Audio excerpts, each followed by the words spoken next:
मैं इस चीज़ को बार बार कहता हूँ, फिर 1000 बार कह रहा हूँ कि नात शरीफ पढ़ो कि गाने की तर्ज़ों में, नात गाने की ट्यून में नहीं होना चाहिए। सरकार ताजुल शरिया का फतवा है, बिल्कुल नाजायज़ व हराम है। और आप खूब पैसे लुटाते हो। तुम पे भी लठ बजेंगे ना मरने के बाद, तो पता चलेगा तुम्हें भी। ना हंसो नहीं, हंसो नहीं, हंसने की बात नहीं कर रहा हूँ।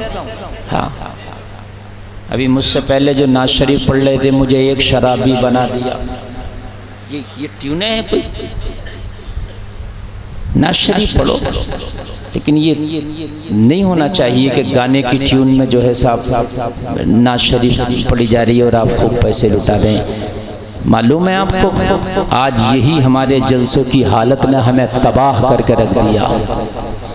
इससे ज़्यादा बर्बाद कौम और कब हो सकती है कि आज हमारी बेटियां बुर्का पहन पहन के अब फेसबुक पर, ट्विटर पर और तुम्हारे के इंस्टा पर और तुम्हारे की किस किस ऐप पर बुर्का पहन पहन के अब डांस कर रहे हैं। ये वक्त भी देखना था। बुर्के पहन पहन करके अब हमारी बेटियां डांस कर रही हैं। और मुझसे ज़्यादा आप मोबाइल चलाते हैं और आप देखते होंगे, रीलें बन रही हैं। अब बेटियां अपना मजहब छोड़ रही हैं, गैरों से उनकी दोस्तियां चल रही हैं। और उन बेटियों की दोस्तियां फिर वो उनकी शादियों में बदल रही हैं। और शादी के बाद उनकी जिंदगियां तबाह हो रही हैं। खुदा की कसम, अगर उनको दीन की कुछ समझ हमने दे दी होती, अगर कुछ दीन अपनी बेटियों को हमने सिखा दिया होता, तो शायद आज हमारे सामने ये रिजल्ट नहीं होता जो आज है। और करो तुम कितना करोगे ये बदमाशियां, करो थोड़े दिन तक। और तुम सोच रहे हो ये मेरे घर में नहीं हुआ। वो कोई भी बेटी है, वो हमारी बहन है, बेटी है, आज तेरे घर नहीं है, लेकिन जब यही हमारे कारनामे रहे तो कल तेरे घर में भी ये होगा। कल उसकी बारी है, आज उसकी बारी है, तो कल हमारी बारी है। आज बेटियां बड़ी तेज़ी से धर्म परिवर्तन कर रही हैं। ये तकरीर मैंने आज से तकरीबन 6 साल पहले की थी, जबकि उस वक्त इतना ख़राब माहौल नहीं था और इतनी तेज़ी से धर्म परिवर्तन नहीं हो रहे थे। 6 साल पहले मैंने किच्छा के पास में कोई गांव है, वहाँ उस जलसे में की थी। बल्कि एक मौलाना ने टोका भी था कि मौजू बदलिए आप अपना। मैंने उसको डांट दिया था उसी वक्त के इसी मौजू की ज़रूरत है। ये जो लड़कियाँ बिगड़ रही हैं और ये जो अपने मजहब को छोड़ रही हैं और गैरों के साथ जाके शादियां कर रही हैं, इसके जिम्मेदार हम भी हैं। हम नहीं बताएंगे तो कौन बताएगा? आपने वो मेरी शादी देखी होगी यूट्यूब पे क्लिप, मैंने डांटा है उसको। डांटने के बाद मैंने उस पर तकरीर की थी। आज जो है लव जिहाद चल रहा है, लव चल रहा है और मोहब्बत, इश्क। और कॉलेजों में जो हमारी बच्चियां पढ़ रही हैं उनके हालात ये हैं, रोना आता है, कलेजा मुंह को आता है। और उसके बाद में मीडिया तुम्हारे खिलाफ बैठा है, फिर डिबेटें होती हैं, तुम क्या कर लोगे? बाप हाथ जोड़ रहा है, बेटी मान जा, लेकिन फिर वो नहीं मानने वाली, इसलिए कि उसके सर पे शैतान बैठ चुका है। अब वो नहीं मानेगी, कुछ नहीं कर सकते आप। हजरात,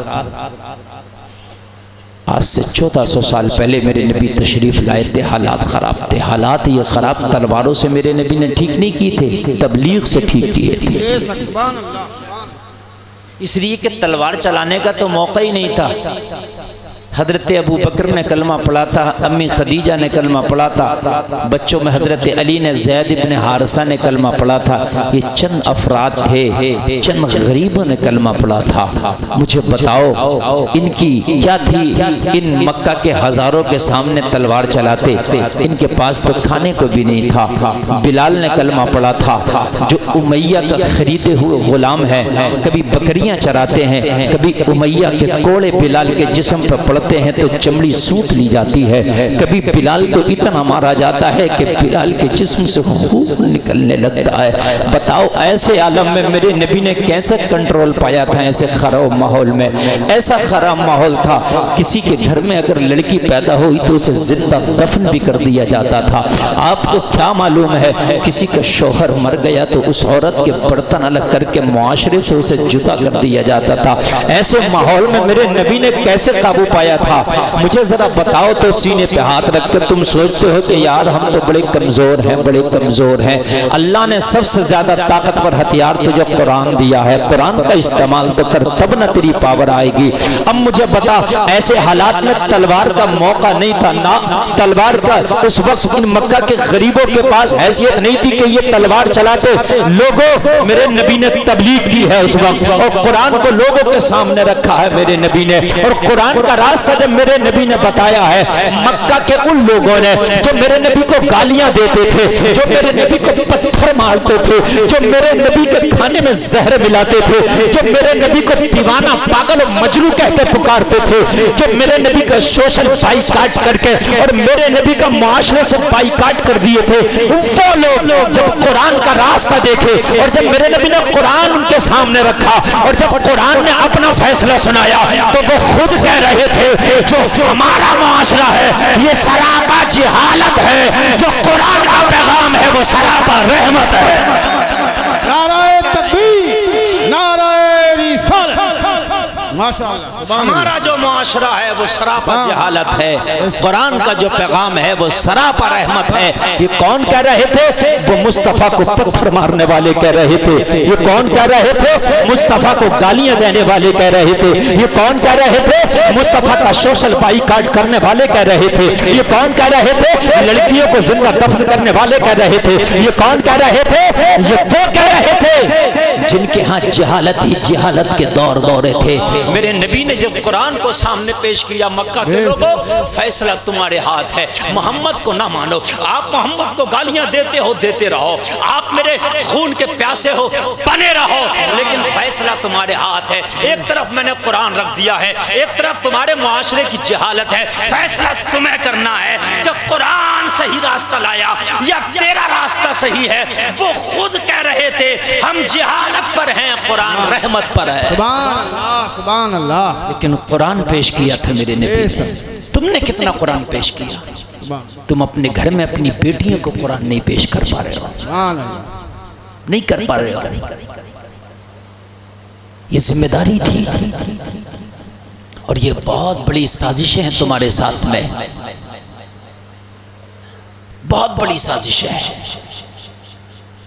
अगर तुम्हारे घर की तुम्हारी बेटी के कदम डगमगा गए तो समझ लीजिए फिर तुम्हारी नस्लें तक डगमगा गई, नस्लें तक डगमगा गई।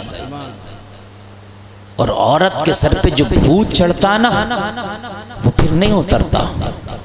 इंसान के अंदर जो समझने का मादा होता है ना, वो फिर भी समझता है, लेकिन इसके सर पे जो भूत चढ़ता है तो वो बाप की इज्जत, भाई की इज्जत, खानदान की इज्जत कुछ नहीं।